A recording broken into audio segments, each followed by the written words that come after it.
A game like God of War Ragnarok has very little competition when it comes to the overall beauty and gameplay mechanics. In fact, very little competition is an understatement. Whether you have finished Ragnarok or thinking of playing it in the near future, here is our list of the best games like God of War Ragnarok. We've included a bonus game at the end of the video, so be sure to watch till the end. Number 1. Hellblade: Senua's Sacrifice. A dark fantasy inspired by Norse and Celtic tradition. Sounds pretty familiar, right? Struggling with psychosis, Senua, who believes it to be a curse, is tormented by an entity called Darkness, and voices in her head known as Furies, as well as memories of her past. She must embark on a journey to Helheim in order to rescue the soul of her dead lover from the goddess Hela. The game designers worked closely with neuroscientists and people with the condition in order to get the symptoms of her psychosis correct and accurate. The game blends gameplay mechanics such as puzzle solving, melee combat, and psychological horror to bring a well-rounded AAA experience, as self-proclaimed by the developers. With Hellblade 2 in production, scheduled to release in late 2023, but a 2024 release is more likely, Hellblade: Senua's Sacrifice is and should be at the top of your list to experience, if you haven't already. Number 2. Darksiders 1, 2, and 3.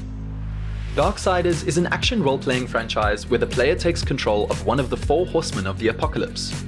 Darksiders 1 was War, Darksiders 2 was Death, and Darksiders 3 is Fury. Darksiders 3 is a departure from the previous installments though.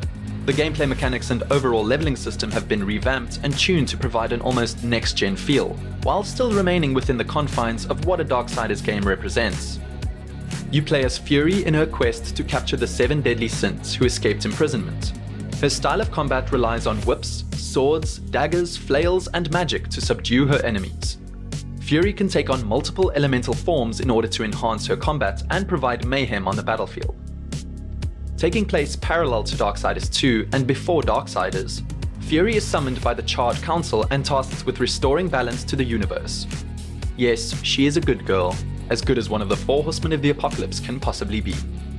We are hoping that the fourth game in the series will include Strife as one of the playable characters, the only one of the four horsemen that hasn't been in the game thus far, but only time will tell. Number 3. Dante's Inferno. Released back in 2010, Dante's Inferno is loosely based on Dante Alighieri's Divine Comedy.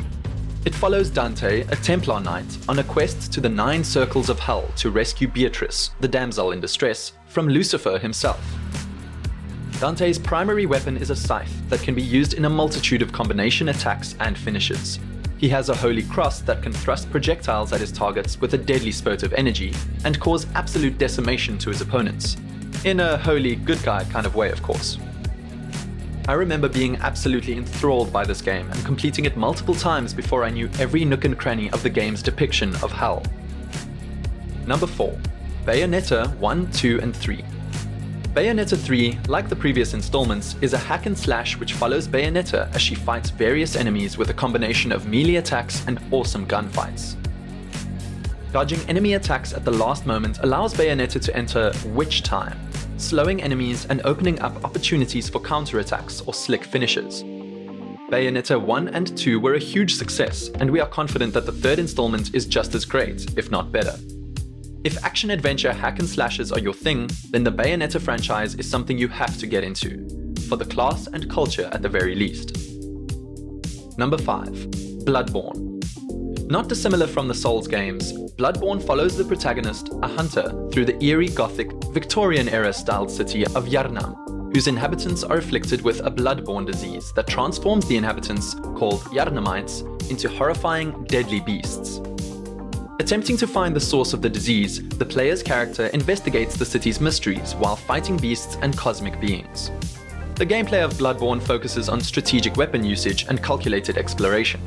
Yes, there are epic boss battles, and yes, they are extremely difficult. So, the usual then. Number 6. Ghosts of Tsushima. The player controls Jin Sakai, a samurai on a quest to protect Tsushima Island during the first Mongol invasion of Japan. Jin must decide between following the warrior code to fight with honor, or by using practical yet looked down upon methods of combating the Mongol invasion. The game features a large open world that can be explored on foot or by use of a horse. When facing enemies, you can choose to square up with the opponents and engage in a direct confrontation using Jin's katana, or by becoming a legendary warrior known as the Ghost, by using stealth maneuvers to assassinate opponents. All in all, a spectacular open world coupled with an amazing combat system and a diverse pool of abilities and upgrades. Ghost of Tsushima is and always will be known as one of the best open world RPGs of all time. You can also play the game in black and white, which nods to the famous Japanese cinema of old. Nice touch, Sucker Punch Productions. Nice touch. Number 7. Star Wars Jedi Fallen Order. Following Padawan Cal Kestis on his journey to become a Jedi Master and evade the Galactic Empire had us jumping for joy and crying internally at the same time.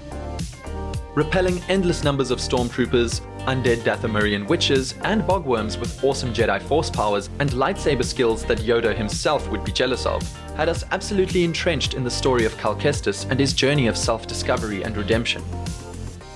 Not to mention that BD1 would be the best companion anyone could ask for. I don't just speak for myself here when I say those health stim packs would really get me out of bed in the morning, without the casual moan and click.